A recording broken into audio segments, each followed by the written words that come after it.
Hello and welcome to this episode of Illumination Podcast with Nick and Kizma. I'm Nick, and today we are talking about festive stress, how to keep your holidays magical. For resources and show notes, you can find them at illuminationacademy.net/INK136. And now let's get started. Hello and welcome to Illumination Podcast with Nick and Kizma, bringing you ancient wisdom for modern day success so that you can have the mindset to get your life and business set. As always, thank you for tuning in. And if you're new to the podcast, take a quick second to hit the subscribe button in iTunes, SoundCloud, or Stitcher. If you want to get the inside info for this and every episode, as well as some free gifts, go to illuminationacademy.net/podcasts. And now let's dive in to get your mindset for your life and business set.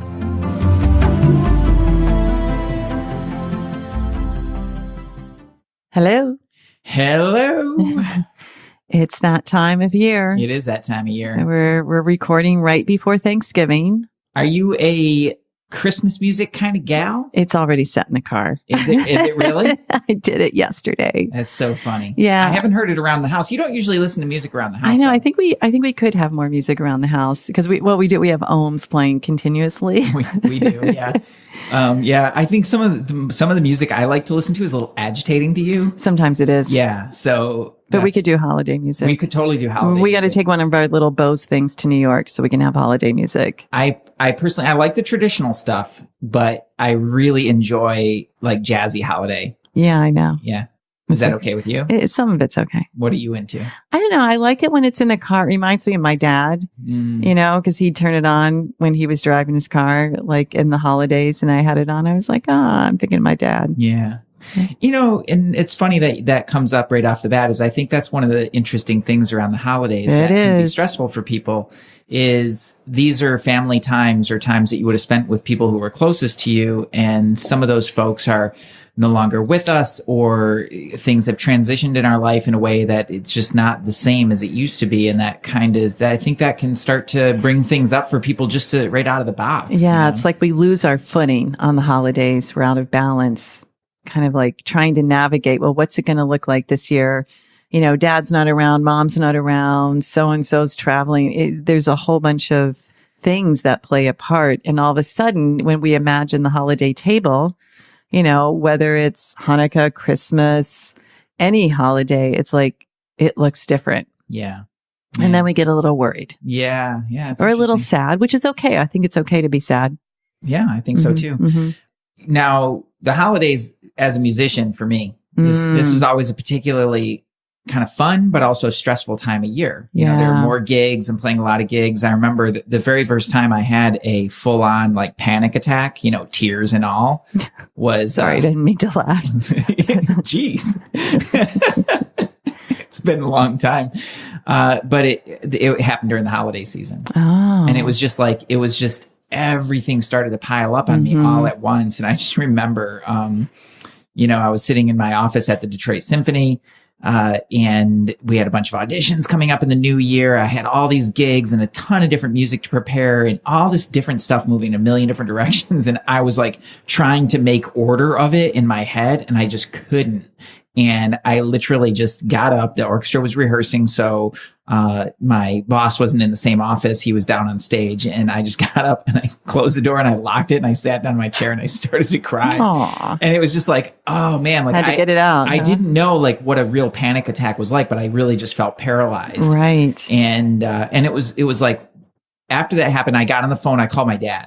So I was like, okay, well, like, I don't know who else to call. So I'm just going to call my dad. I figured he did. He talked me off the ledge and kind of got me back into what I could do and everything like that. But I remember, and it's something that always stuck with me, was how fragile I felt after that panic attack for weeks. I understand. I mean, it really does a number on the energetic field and the mental stress and emotional stress. It was and many people go through this, of course. Yeah. It just felt like, wow, I have a pretty good life.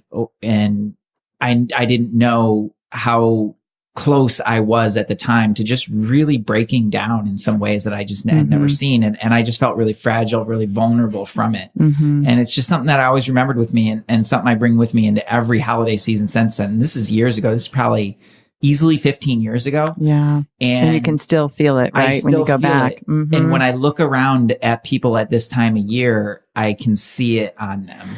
We can see it. We can feel it. We can feel it in ourselves. We can feel it in other people. You know, it's really interesting. The Harvard Medical School had a little research on holiday stress. And, you know, they state that the holidays are filled with both joy and stress. We know that. Like, that's a true story. However, 62% of respondents of their study described their stress level as very or somewhat elevated during the holidays, while only 10% reported no stress during the season. I'd like to know that 10%. Yeah. Among the holiday stressors listed by respondents were the financial demands of the season. Yeah. Understand that.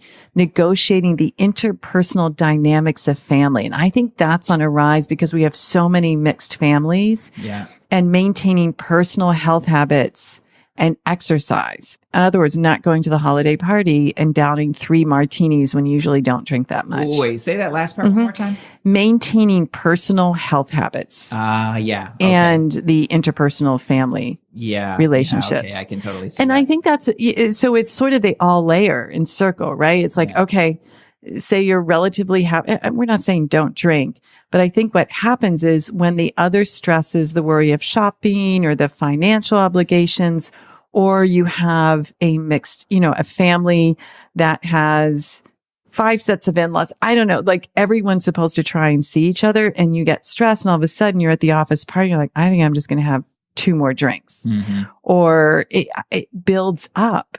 Yeah. And festive stress becomes very real. Yeah. And so it really becomes kind of a vicious cycle of all of those things. Exactly. I can totally see that happening. It's even if it's just as simple as, mom and dad are divorced and like now kids are spending time with this side of the family and then that side of the family. And it's like, and that's a pretty common thing. Or just, you're, the extended family and going and then, exactly. and then talking to those folks that you maybe talk to once a year and that let's be honest about it. Many times in your regular life, like you would never otherwise hang out with those folks. You might never hang out with Aunt Darlene, who happens to drink a lot every Thanksgiving or every whatever holiday and starts to tip the whole entire family upside down. Like, let's face it, it does happen.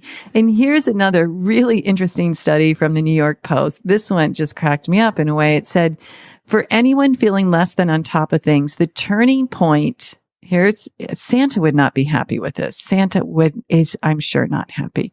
The turning point, because I'm a believer. The turning point from mild to severe stress comes on December 18th. So everyone, take your mental health day. Just put it in your calendar right now, December 18th. And it peaks on Christmas Day at 2:05 p.m. 2:05 p.m. 2:05 p.m. That's not very 1:30, precise. not very precise. I was like, wow. And I guess a lot of people are sitting down to dinner at that time. That would be and about the time. Peaks at that time. Yeah. Isn't that fascinating? So let's kind of peel the layers around because this is not why we have the holiday season to create an enormous amount of festive stress. We want it to be magical. We want it to be festive. And I think sometimes what happens is it's like you were saying when we were putting together some notes for this podcast, Nick, you're like, we know what to do. Yeah. We know what we need to do to stay healthy, to stay centered, to be happy. The thing is, are we going to do it? Right. And I think that's a good place to start is really start right at the beginning with yourself. Right. And in my own experience, I'll just use myself as an example is little by little through the season, I would notice myself. Maybe an extra drink here. Staying up a little bit later. More pumpkin pie. A little extra dessert in those things. It's a little harder to get up in the morning. I'm not doing the things I know I need to be doing to keep myself healthy. Yeah. And then at a certain point, a switch would flip in my head that would just be like, all right, all bets are off. You just do what you do, man. And you're going to have a week between Christmas and New Year's that you'll be able to mostly recover. And kind of hit the reset button. Yeah. And that was really even before I understood the broader, consequences of that in my life and in my business, right? Where things just kind of like what it winds up being for a lot of people is, okay, they hit Thanksgiving. Now we're into December, and all of a sudden it's like the year just starts to kind of come to a grinding halt. It's winding down rather than winding up into the new year. So then people hit the new year, they're really ready for their resolutions. Yeah. And they're going to, I'm going to take on the world. And then they're fired up for a minute, but they don't have any momentum behind them. And so they're really pushing that rock up the hill from start. And it creates this big old stop to the end of the year and a really excruciating start to the beginning of the year that sets up the same pattern that's been going again and again and again. Yeah. If we're going to have this conversation, I think the first and foremost is like, hey, rather than winding down, how about we wind up? That's amazing, because to start from a place of depletion, a New Year's resolution is really tricky. Yeah. To sit down with family members that you may all or not agree on politics or religion or how we're all raising our kids. When we're in that realm from a state of depletion, it's tricky to handle. Yeah. So what is it that we can do to maintain a healthy perspective, healthy body, mind, spirit, and to enjoy? Because I'm not going to give up sugar over the holidays. Like I'm eating. Never ask that. I know you wouldn't. And I know a lot of people, but I think it is. And I think it is that the one piece too many, the one drink too many. So it really comes to like that one too many where we've crossed the line. Yeah. And we're like, I've screwed up anyways. I might as well just go at it. Yeah. So I know there's a mindset shift to that. And I know there's an energetic shift to that. I think it really comes down to, first and foremost, is like we said before, you probably already know the things that work for you, right? You know what you need to be doing in the morning to set your day straight and to get off on the right foot. You know what you need to be doing before you go to bed in order to make sure that you get a good night's sleep so that you can do that. All right. Let's not be unreasonable. It's the holiday season. Have fun. Like you should, like it's fun. It's a fun time of year. But really, I would say right now is pause yourself for a second and just consider what are the most powerful practices and things that you do to really set yourself straight. Maybe it's that morning study for you that you study something that's really meaningful to you. Maybe it's your exercise. Right. So, maybe it's something else, some kind of devotional practice, or maybe it's just a nice walk in the morning, right? Making time for that. Well, whatever that is for you, the big thing that moves the needle for you, make that non-negotiable. I like that. And I would venture to say, even do more of it. Add on, like for me, I can already see I need time in the morning to either meditate, study, or both. I'm going to add on to what I'm already doing. Yeah. Just get up a little bit earlier, do more, anchor that in, start my day in that way. Yeah. Because as the other parts of your life have another layer of complexity. Right. Well, let's make sure that this area becomes a little bit more simple. Yeah. To just do what you know you need to do and commit to that one thing rather than committing to 5 things. Right. You commit to that one thing that will move the needle for you and then stay on that. Yeah. I love that. So our listeners, just think about, is it exercise? Is it meditation? Is it conversation? Maybe like you're the person that you love to have a great conversation every day with someone. Is it a walk outside? What is that in that one? That one is non-negotiable. Yeah. Because I think what can happen too with the stress, the festive stress, we tend to think, oh, well, I got to be at this, office party, or I'm supposed to spend time with the family, or I've got to do all this Christmas shopping or holiday shopping. The fact is, if we don't take care of us, all that other stuff gets layered in stress, and the whole thing is actually diminished. Yeah. Yeah. And a lot of people get sick during this time. And a lot of people get sick, or they get in fights or whatever. So if you find that one thing and do that, that's awesome. I'm going to give a shout out to my dear friend, Anasuya. She loves the holidays, and she stopped over. She's one of the 10%.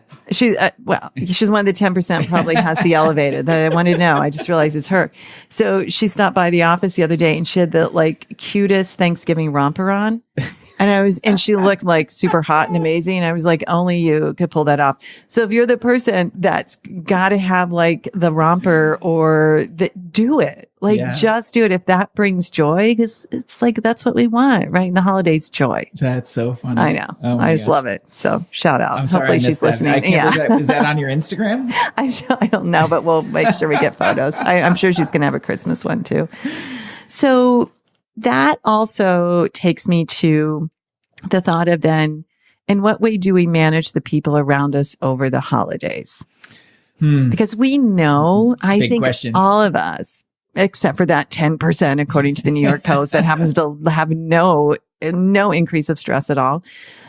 We know that it's like you light a match, it goes to a little piece of rope, and there can be fights, arguments, upsets, tears, crying, people, families like arguing. It doesn't need to be. Yeah. It really doesn't need to be. So if those of you that are listening, if there's one thing, that you can do to kind of hold stay, it's sort of like hold the festive, right? Hold the festive line instead of getting caught up in any drama or trauma. For me, I think it's just like, don't take it personally. Yeah. It's like, okay, there's Aunt Darlene. She's had a couple of drinks. She's had a tough year, and she goes off on Aunt Betty. Stay out of it, not your gig. Yeah. It's kind of like having compassion first rather than taking it personally. Yeah. This is where, just FYI, like, this is one of the big reasons that people tend to overindulge, because it's easier to just have another drink and to kind of check out, numb out, and slap a glassy smile on your face. Right. To watch it all go by. I know. Right. And that kind of works. And there's a price to pay for it. There will be a price to pay. So I couldn't agree with you more. For me, really, like that was a changed year. Like, something really shifted in me when I had that panic attack. And it's looking at people in a little bit gentler way. Yeah. Kinder and gentler. Yeah. It's like Santa. Like Santa. It's like a time of year for me to just look at folks and kind of see beyond the facade and to recognize that, man, like, I have no context for what's going on in your life right now. And you could be as close to breaking as anybody. Exactly. So I'm going to be gentle. I'm going to walk a little bit more lightly with folks. Right. And allow them a little bit more space. Like you just said, allow them a little bit more space to just be who they are and do what they do, and not take it personally. I love that you said that. Not take it personally, not think that we got to fix it, because once we move in to try and fix whatever's going on, it all of a sudden becomes our stuff and our karma, and we don't need it. I like that. It's an approach of just like, okay, I'm going to sit here and breathe a little bit. I'm going to listen, and then I'm going to be like, okay, thanks for sharing. I hope you have a beautiful holiday. I'm going to go get dessert again. Yeah. Right. But yeah, that gentler, kinder, not taking it personally. Yeah. And it really does require that step back. There's breath. You give yourself a moment to breathe and go back and listen to our last I don't know if it was the last podcast, but the one on forgiveness. I don't remember exactly what episode that was, but I was actually just 129. That was episode 129. INK 129. And it really does it really breaks down that process a bit of, what goes on through forgiveness and how to walk a little bit lighter through that. And I think that's important, because if nothing else, it's a season to be forgiving. Right. You forgive them for being who they are, which might not be what you want them to be, which is really just basically forgiving ourselves for being, so expecting and demanding in ways that, is like really not reasonable for other people. So it gives space. Right. And I think that's what everybody needs. That's great. Bit of space. Yeah. That's so much better than being frantic about holiday shopping, the whole thing. Yeah. And that's a great example too, is you're walking through the stores and you're surrounded by a bunch of strangers and they're going through whatever they're going through. You can see that wild look in their eyes sometimes. And it's like, cool. Like, cut the cords. Yep. Cut the cords. Breathe. Yeah. Do your thing. Smile. Get out. Yeah. And I think, that your meditation pod. Oh, the meditation pod is a really good thing. And there's a new bonus added in called Full Potential Focus. Yeah. If you need a tool like that, those are some really great Only tools. $27, guys. Well, it's kismaawake.com/meditation-pod. We'll make sure that's in the show notes too. Yeah, Great resource, because that's where you can, I used to say in my yoga classes, stop, drop, and meditate in the middle of holiday season. But you really can. You can stop, you can drop everything, plug in for 10, 12 minutes, get some good frequency running through your system, and it's a reboot. And the moment that our human tips, our vehicle tips, it's trickier to manage the external world. Yeah. Which is why circling back around that one thing that you can do that keeps your boat upright, your ship upright, where you can choose to not take things personally. Mm-hmm. And meditate, whatever it is, midday, kind of reboot, repurpose. And the other thing I want to address, because I know it happens, is when people, I want to use the word blame us, or we disappoint others. Because I think it happens, like you said, if there's families that are divorced, remarried, or in-laws, someone supposedly gets disappointed with us. We're not doing what they want. I think all we can do is say, I'm really doing the best I can, and give some attention to that person, yet don't let it stress you out. Avoid letting it ruin your holidays. Yeah. Because at the end of the day, that's their stuff. Yeah. Yeah, I love that the Full Potential is a part of that, because it gives you the opportunity to just step in at your very best, right? And if you think about your very best, like your very best isn't going to be like resentful and vindictive, it's going to be stepping in with kindness, with a softness, right, and an ability also at the same time to stand in your, in your truth, or in, what is true for you, as far as like, we're not going to be able to do, like, we just can't make that dinner, or we can only be here for this amount of time. And it is what it is. We need to do the other thing. Right. So I'm sorry that you're disappointed, but this is where we're at. Right. So it has like an honest conversation that's more gentle. And the more neutral, the easier it is. Yeah. The more we get triggered, the nastier it gets. Yeah. Yeah. So it brings us to I think of an important part of this too, is the financial stress. Yeah. That starts to pile up for people. And, Kisma, I know that you talk a lot about prosperity. What do you think about this whole pattern, and how can people navigate that? I love it, because part of what we talk about in the prosperity code is that there is an unlimited supply. There's an unlimited supply. And if, again, we've just done a whole series on working with the law, so check those out.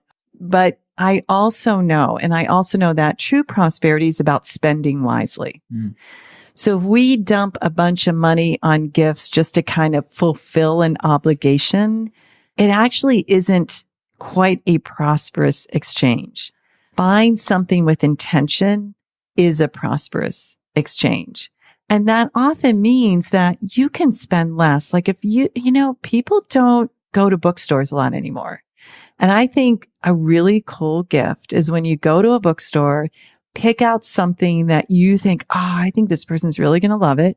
You write them a beautiful card, and that's a gift. That's a gift with intention. And it's so easy to get caught up in, I got to buy big. I got to do this. I got to do that. And before you know it, you've spent a bunch of money, but it hasn't had a purpose. It hasn't had this beautiful intention behind it. Wow. And I think that's when the prosperity goes upside down. Yeah. Now, if something you want to buy is expensive, but it's got that intention, that's a prosperous exchange. So just like anything, what's behind it? Is it fear? I got to show up? No. Like, I want this to be a heartfelt gift. That's really good. I love that you brought that intention into it. It's everything. Yeah. That was something my family had kind of fallen off the wagon with that for a while. And, and with the gift and exchange and things, we're actually coming back to a place where we can, just really give with intention. And I'm super excited about that.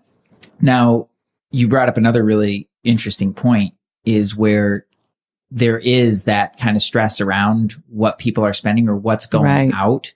and they're spending from a place of stress and anxiety and fear. Right. So I'm wondering if Depletion. can you talk a little bit more about like the energy behind that? It's a little different from the intention because it's the emotions that they're putting around it as well.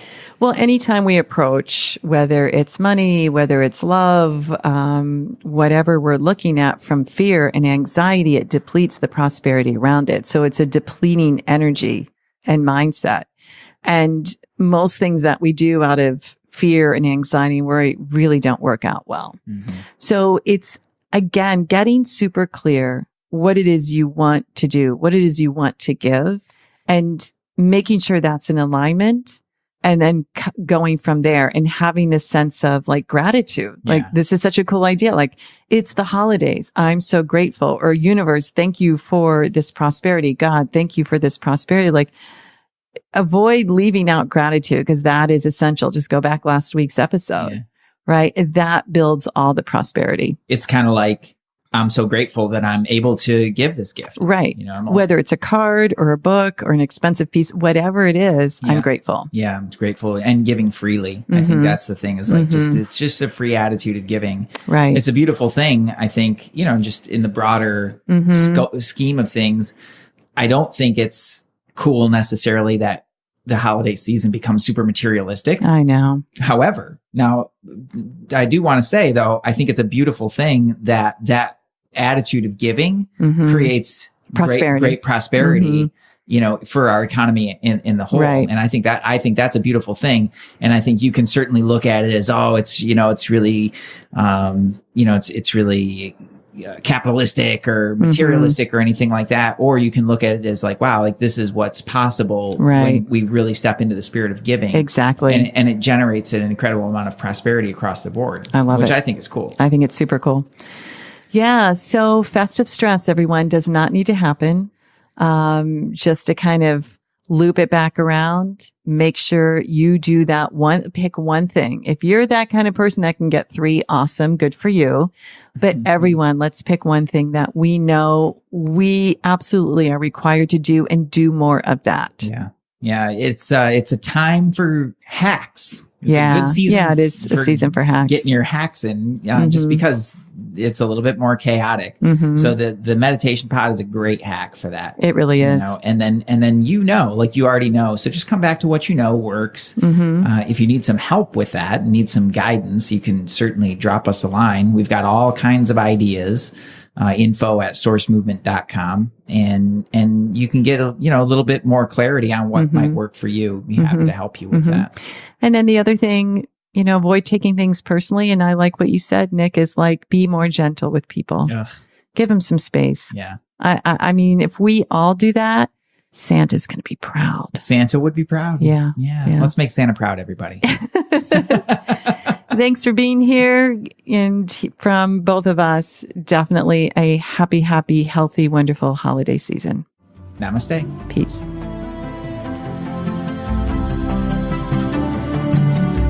Hey, thanks for jamming with us today. And if you enjoy Illumination Podcast, please go ahead and share it with someone you love. Give us a rating, review, download our podcast. And remember, you can find us at illuminationacademy.net/podcasts. Talk to you soon. Namaste.